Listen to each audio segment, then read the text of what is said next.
with money being the only thing you have to offer, that's low standard in itself. Being a provider is different because if you get into a situation and you like as a man, you're like, okay, well, I'm very interested in this person, so I want to, take care of, the bill when we go on dates, or I'll give her money for rent, like just because like I love her and you guys are like building a solid situation. That's different. But I feel like leading with money, like, and you're making money your whole personality, that's whack. So Alan told me this earlier, and he said if there's 100% of people and we're talking about the top 5%, the top 5% only understand the top 5%, right? And you take that same principle and you apply it to this conversation. Low standards will attract and understand low standards. High standards will attract and understand high standards. Because if you try to lead with your money as your number one asset of substance to a woman with high standards, you're going to be unsuccessful. Absolutely. And if a woman who is using her body to get the attention of a man who has higher standards, she will be unsuccessful. So I think that's important to understand when you're in this dating world, about what you're putting out is actually what you're attracting, because that's the only thing that it can attract. Like when you fish, there's certain bait that catch certain fish. It's the same thing when it comes to life and dating. You want to catch, bluefish, you put on a worm.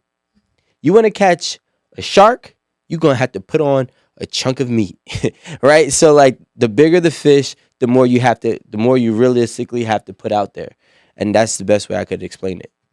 Do you think that people who both lead with either money or their body, the reason they have low standards is for them that they have nothing else to offer? Maybe he leads with money because there's nothing else to offer. I think That's probably their best thing to offer. That's their only thing. It's not their best thing to offer. It's their only thing. That's what we're trying to say. It's really not the best thing to offer, because you have to realize money is probably one of the hardest things that is to make in this world, right? I would say about 100% or 99% of people seek money. So if you were able to make yourself a multi-millionaire, you either have to have some kind of intellectual skill, some kind of social skill. You have to have something that matters, right? That skill got you to what you have, but you don't use that skill when you're in the dating market. The skill that you're using in the dating market is the outcome of what you have, right? So let's say Hundo over here. Hundo works out, right? Let's say he works out and this girl's like, yo, I want to rock with you. I want to hang out with you. And he's like, why? And she's like, oh, because you're fit. I want to rock with you. And he's like, I'm fit because I'm disciplined. If you want to rock with me, you have to be a disciplined person. So the outcome is not what you put in up front. It's what the actual groundwork is what you put in up front. It's like, if you have discipline, I could rock with you. So if a guy got a whole lot of money and he's like, look, I'm very social. That's how I got rich. And I read a lot. That's how I got rich. I did these things. That's how I got rich. If you're able to do those things, I could rock with you. But a lot of times people will be like, a woman could be like, I got this body, no surgery, never went to this, never went to that. I work out every day. I eat healthy every day. I do this every day. I know I post it on Instagram, but this is who I am. The guy might be like, damn, you wake up at 6 o'clock every morning. You run for an hour every morning. You do this every day. He's going to be more attracted to that. But in her mind, she's like, no, I got to put the G string while I'm holding my nipples and saying, this is it. So you're given the outcome of something somebody might not even want. So you have to lower your standards from who you really are. Because in reality, you're a high energy person. But the way your high energy is, you don't think people's going to accept your high standards and your high energy.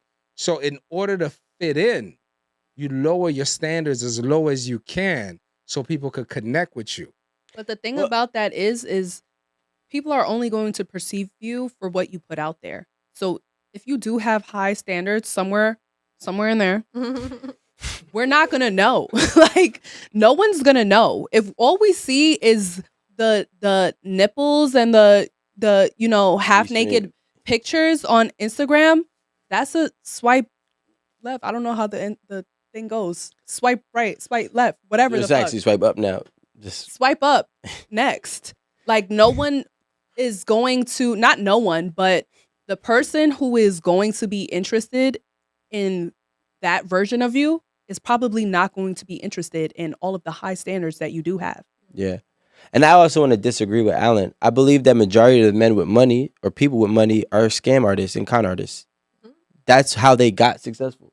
I mean, if you really think about it, in the world where they are meant, in the world, not just America, where people are meant to be part of the 95%, in order to get to that 5%, you got to shake some things that you didn't really want to do. You know what I'm saying? And some people learn how to operate in the gray area very well. So the problem is those men don't create any substance. Very rare are people, well, I'm excluding the people born into money as well. But very rare do you see somebody who made it and kept it, right? Reading, doing the groundwork of building their own personal substance. A lot of times it was, you were an athlete, you gave an idea to somebody, you met somebody and put them two together, which don't really require a lot of actual substance and self-work. But are you talking about like we're not talking about the people who are athletes and entertainers, but self-made millionaires in terms of constantly reading and growing and learning? You don't believe they do that? No, I'm saying that there are people, I think if out of the 5% margin that actually have money, I would say 0.5% of that are those people. So when you look at it, if a dude is leading with his money, it's because he made his money the wrong way. He never made his money of substance or with his substance and with his value. He made his money doing something that he either shouldn't have been doing or he just got a layup. So he never acquired substance and did the groundwork on himself. That's why he can't come up and represent himself on these dates. He doesn't know who he is. He has never did and never was put in that position to do that work.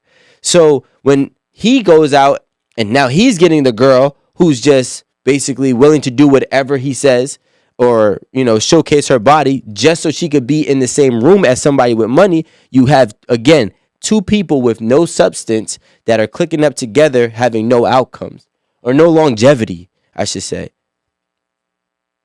So extra. Be so much. No, because you know what? I'm glad my peripheral stopped working. No, because when you think about it, I think that in a sense, we're trained so much when it comes to relationships. Like, for example, here's a common one, right? A woman would be like, I got high standards. And you'll be like, well, why do you have high standards? She's like, well, because I make $210,000 a year. I work for IBM. I'm senior vice president. I go to every this, I do that. And then the dude is like, do you do any self-care? No. Do you read? Have you read any kind of good books lately? Do you work out? Do you do all this? superficial things. And then Yep. she's like, I was about to no. say, did you watch this TikTok video? Because I saw a TikTok video this morning that Probably was should've. just like that. Right? So the thing is, like, what I agree with what Rico is saying is like a man with high standards who's making $20,000 a year. It's like, you are not as important as you think you are to me. Right? It's like, yo, you don't do things that I'm interested in. I'm a trainer. I don't make that much money. You know what I'm saying? I'm still helping out my family. I'm trying to build my business. You're not somebody that I'm interested in. That's a person with what you would say conscious standard or high standard, right? Now let's reverse this. Now she's in the club. Bang, bang. And you got Ray Ray over here. Oh, you make 210 a month. And he's gonna tell her whatever she want to hear. He's a scumbag just like she is. Exactly. That's why they're in the same spot. He's as much of a scumbag as she is. But don't you think the reason that she falls prey to the Ray Rays is because her standards are based on superficial things? They're not really in based a sense on it is, anything because, concrete. and I'm not trying to bring spirituality in this. She don't read the Bible. She don't read Plato. She don't read Anything. Origins of Africa. You don't have to read No, Plato. I'm just saying that she doesn't read Origins in Africa. She doesn't know nothing about who she is. She has no real substance. Now somebody's in there like, I don't. No. But what I'm saying is, like, I see where Rico's going with That's this, important. because she doesn't really have substance meet with substance. I So agree if right you have there. a low standard, damn, that's kind of fucked up. Because you gotta think. I remember when I was Be a better person. do the work, and that's what I've been preaching is like do the work. I like stop with the fast success, stop with the microwave, just do the work and it'll happen fast. When I was a junior in college, right before I actually got kicked out, ironic, I got asked a question and I was a biology major on pace to graduate, right? And they asked me, well, someone asked me, have you read any books? Like what was the book? And I couldn't even. First of all, I didn't even read the biology book that I was supposed to read. So I'm like, damn, I'm about to be a undergrad bio major, which is in the top, let's say 10% toughest majors to acquire, and I never even read a book. Right? So when Ever? I've never read a book, I've never completed a book. I might have read like a chapter or two. Yeah, huh? Yeah, during that time, right? So the thing is, it's like just because you have accolades, just because you have something tangible, a degree, or you have a $200,000 salary, doesn't mean you have substance. It just means you were able to do what they told you to do, right? So like when you actually pick up a book and you actually read and you find what you like and you find what's going to help develop you and shape you and build you, that's when you start actually getting substance. That's when you can actually align with other people and have different types of conversations and realistically attract what you really want. Like, because nobody wants the low standard person. There's a sadness. I'm gonna leave this at that. But I think there's a sadness to people with high expectations, overachievers. I'm talking about successful people who don't get what they want over time. What do you mean? Like I've seen people who feel so entitled. They feel like I got high standards, I got this, I got that, I got this. And they've gotten older and they're probably in their 40s. And let's just say they've been rocking out since they were in their 20s, 30s, they had high. And it just doesn't happen for them. I think there's a sadness to it because it's almost like you want to tell it, just be normal. Or bitter. Or sometimes there are things that people just aren't willing to compromise on. And if you are consciously aware, you got to be aware that you may not get it and be okay with what that looks like.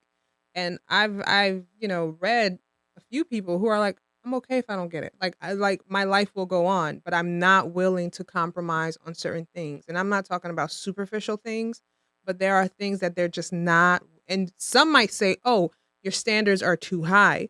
And they're just like, no, it's not that my standards are too high in terms of quality of life. If I compromise on that, I will regret it for the rest of my life. So I'd rather not compromise on that. Would you compromise on the void? I mean, would you regret the void that you've No, created? they're like they'll be like, I'll be fine. The craziest thing is that all I'm hearing is that there's something that they're willing to live without. Yeah. But the problem is, it's not that they don't possess the desire for it. What's her name? Passport Cuddy. That's what compromise is. Yeah, but like the thing is like that's just pride. That's all it is And I is think pride. That's all it is just pride. Like you just saying, I don't want a man. I'm just gonna make a. don't please make something stupid like I'm gonna say I don't want a man who is not a gentleman, right? I refuse to compromise to date a man that is not a gentleman. But then again, if there are 0 gentlemen out there, or the gentlemen that are out there are already married, you're saying you would rather be single for the rest of your life, but you want marriage, right? But you rather be single because you're not getting a specific type of man, which means that it's just a pride thing. Like But once you get there, everybody thinks they know, everybody thinks they want something until they got to deal with the repercussion of it. And most people, when they repercussion get of a it, gentleman? No, repercussion of like not getting what you want. not getting, like if you want marriage, right? We're just saying that in this example, somebody wants the marriage, right? Right. If you want marriage or you want a relationship with or without the contract, and you decide that you are going to opt out because of the requirements or opt out because of the quality that is available, and you're going to live without it, that's the part that I'm talking about. I feel like when we're talking about something like your gentleman example, that's a valid ask. Like that's a valid, like, all right, yeah, I'm not taking no for an answer with that. Because when you don't get someone that's a gentleman, when that's something that you deeply require, you're gonna get a guy who isn't a gentleman. You're not gonna like how they treat you. And how are you gonna live with being in a relationship when you don't like how you're being treated? You don't like your person. You know what the craziest thing is? Like this all goes back to what I asked you before. Who told you you wanted a gentleman? And matter of fact, who told you you need a gentleman? Right? So now Should I want a bad boy? No, but I've seen some Should I couples. want someone that's gonna He doesn't treat have- me like Amanda, shit? there's people in the middle. I've seen some couples who've been together for like 40, 50 years, and I've seen them on TV and in real life. All they do is talk shit to each other. He's not a gentleman. She's not a nice girl. Oh, shut your fuss. But they argue, and they got this little bickering thing that they got going on. They sued, and maybe They she love was each other. They connect with That's each a other. bad They bond with each example, other. Alan. See, that's a bad example because maybe they suit and that works. What I'm saying is there are people, and we all have things that each one of us in this room have something that we aren't willing to settle on, or you're not going to budge. Yes, you have things that you're like, I'll compromise on that. I'll move on that. But there are certain things, right? And I have to argue. It's not. I got to so argue. You're willing to settle on Okay, everything. so I gotta say this, and let's go with this. Because this is 8 at the table, right? So let's go for real on some for real life shit, right? Hold on, Rico and Amanda want to take their shot. All right. I saved this Clank. for this shot. Wow. What are we cheersing to, Amanda? The good life. Gemini season is over. Thank God. Let's cheers to that. Cheers to the end of Gemini season. And happy belated. Happy Thank you. belated. Thank you. Happy birthday, Amanda. Thank you.